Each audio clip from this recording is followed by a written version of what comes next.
بسم اللہ الرحمن الرحیم۔ روزنامہ الفضل انٹرنیشنل، سوموار 16 اکتوبر 2023۔ الفضل ڈائجسٹ، مرتبہ محمود احمد ملک۔ اس کالم میں ان اخبارات و رسائل سے اہم و دلچسپ مضامین کا خلاصہ پیش کیا جاتا ہے جو دنیا کے کسی بھی حصے میں جماعت احمدیہ یا ذیلی تنظیموں کے زیر انظام شائع کیے جاتے ہیں۔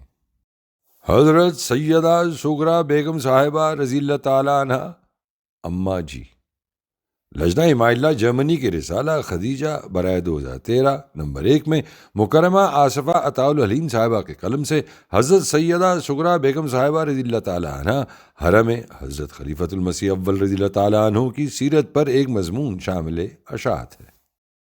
حضرت سیدہ سغرا بیگم صاحبہ رضی اللہ تعالیٰ عنہ احتراماً اماں جی کے لقب سے پہچانی جاتی تھیں۔ آپ رضی اللہ تعالیٰ عنہ ایک صاف باطن، متقی، باخدا اور متوکل بزرگ حضرت صوفی احمد جان صاحب رضی اللہ تعالیٰ عنہ کی صاحبزادی تھیں، جن کا خاندان دہلی سے تعلق رکھتا تھا، جو بعد میں لدھیانہ پنجاب میں آ کر آباد ہو گیا تھا۔ آپ رضی اللہ تعالیٰ عنہ کو یہ فخر بھی حاصل ہے کہ خود حضرت مسیح موعود علیہ السلام نے اپنے محب خاص کی زوجیت کے لیے آپ کا انتخاب فرمایا اور حضرت اماں جان رضی اللہ تعالیٰ عنہ کے ہمراہ بنفس نفیس مارچ 1889 میں بارات میں شرکت فرمائی۔ پھر شادی کے بعد حضرت حکیم مولوی نور الدین صاحب رضی اللہ تعالیٰ عنہ کو ایک خط میں تحریر فرمایا، میں نے اس محلے میں خاص صاحب اسرار اور واقف لوگوں سے اس لڑکی کی بہت تعریف سنی ہے کہ بالطبع صالحہ، عفیفہ اور جامع فضائل محمودہ ہے۔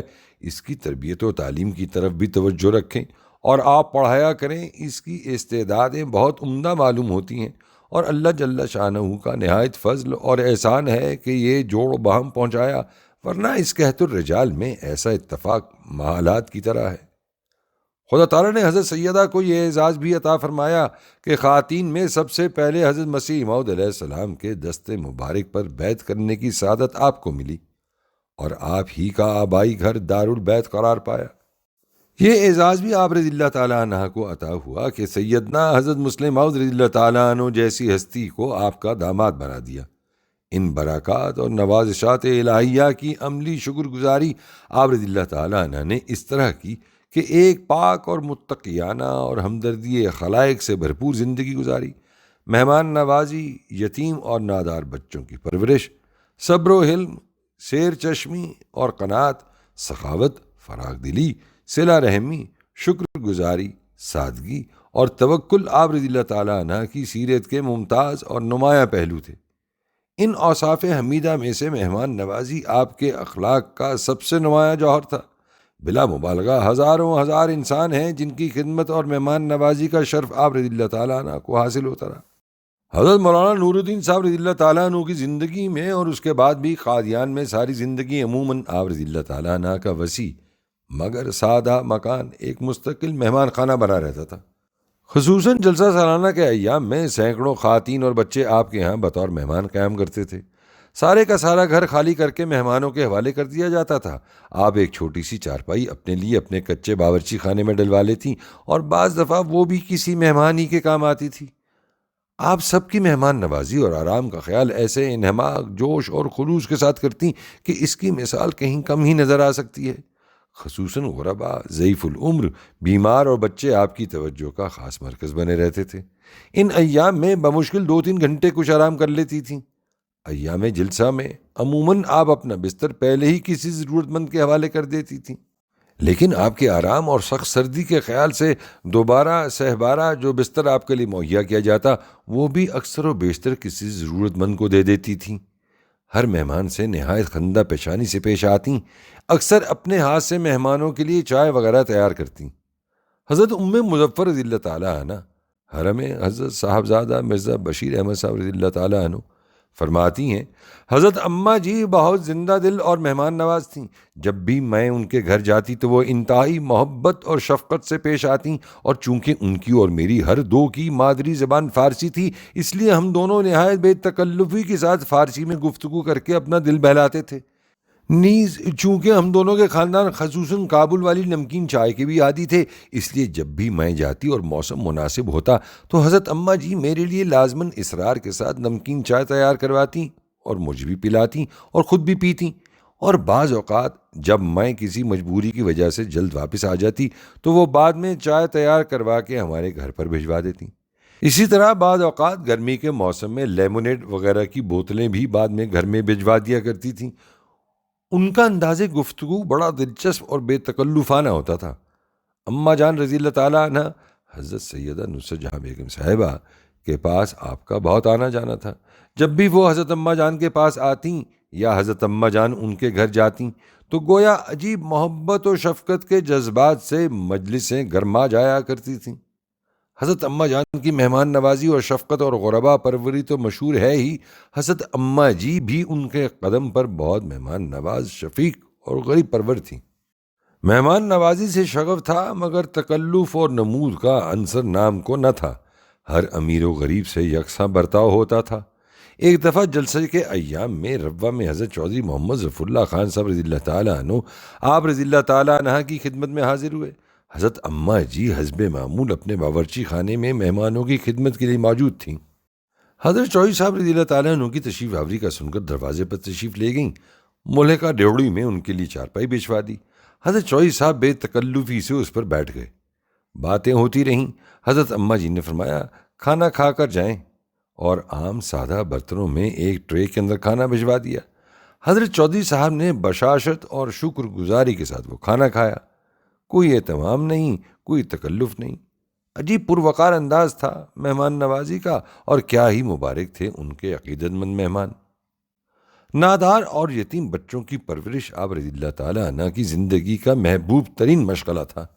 ایسی دلجوئی اور دلداری کے انداز میں ان کی پرورش فرماتی کہ انہیں اپنی کم مائگی اور بے کسی کا احساس نہ ہونے دیتی۔ ان کو اپنے سامنے اپنے بچوں کے ساتھ بٹھا کر کھلاتی پلاتی اور بشاشت اور خود اعتمادی کا احساس ان کے اندر بیدار کرتی۔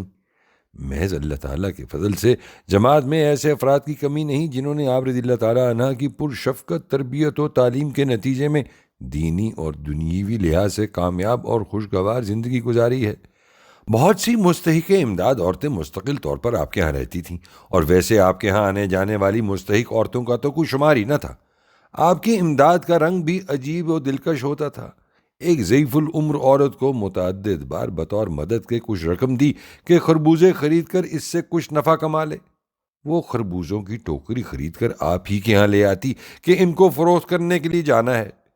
گرمیوں کے دن تھے، تھکی ماندی وہ آتی تھی، اس کو دیکھ کر فرمایا کرتی تھیں کہ اب اس گرمی میں ان کو بیچنے کے لیے یہ کہاں جائے گی۔ چنانچہ خود ہی خرید لیتی اور خربوزے ارد گرد کے لوگوں میں تقسیم کروا دیتی۔ حضرت مولانا نور الدین صاحب رضی اللہ تعالیٰ عنہ فرمایا کرتے تھے کہ میرا نام آسمان پر عبد الباسط ہے، اور باسط اسے کہتے ہیں جو فراخی سے دینے والا ہو۔ آپ رضی اللہ تعالیٰ عنہ کو اللہ تعالیٰ کی طرف سے رزق کے بارے میں بے فکر کر دیا گیا تھا، اور یہ یقین دہانی فرما دی گئی تھی کہ وہ آپ کی ضرورتوں کے پیدا ہونے سے پہلے ان کے پورا ہونے کے سامان پیدا فرما دیا کرے گا، اور بعین ہی اسی طرح ہوتا رہا۔ اس کی ایک جھلک ہمیں حضرت اماں جی کی زندگی میں بھی نظر آتی ہے۔ وہ کبھی اس بارے میں فکر مند ہوتی نظر نہیں آئیں، نہ انہیں روپیہ جمع کرتے دیکھا گیا۔ جو رقم بھی آتی خواہ ہزاروں میں کیوں نہ ہو، جلد سے جلد اسے صرف کر دیتی، اور یہ صرف ہمیشہ غریبوں، مہمانوں اور دوستوں پر ہی ہوتا، اپنے آرام و آسائش پر نہ ہوتا۔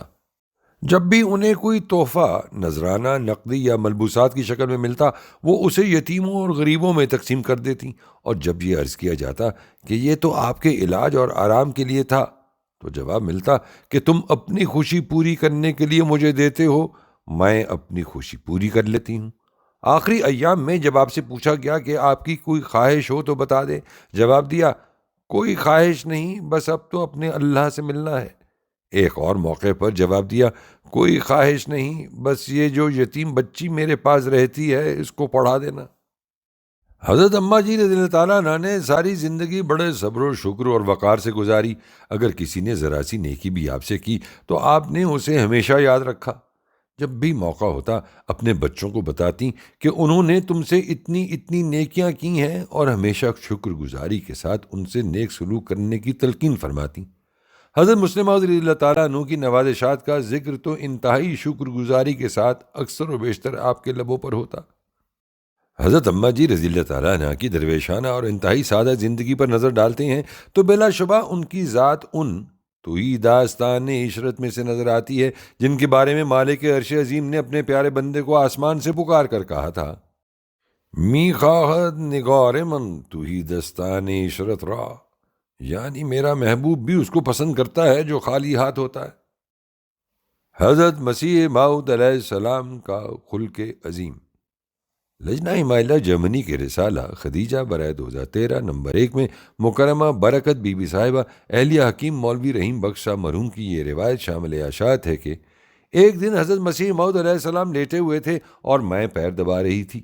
کئی طرح کے پھل، لیچیاں، کیلے، انجیر اور خربوزوں میں سے آپ علیہ السلام نے مجھے بہت سے دیے۔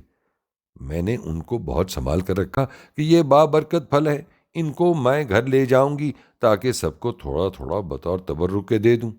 جب میں جانے لگی تو حضور علیہ السلام نے اماں جان رضی اللہ تعالیٰ عنہ کو فرمایا کہ برکت کو وائی برنم دے دو، اس کے رحم میں درد ہے۔ یہ دوا رحم کی اصلاح کے واسطے ہوتی ہے۔ یہ مجھے یاد نہیں کہ کس نے دوا لا کر دی۔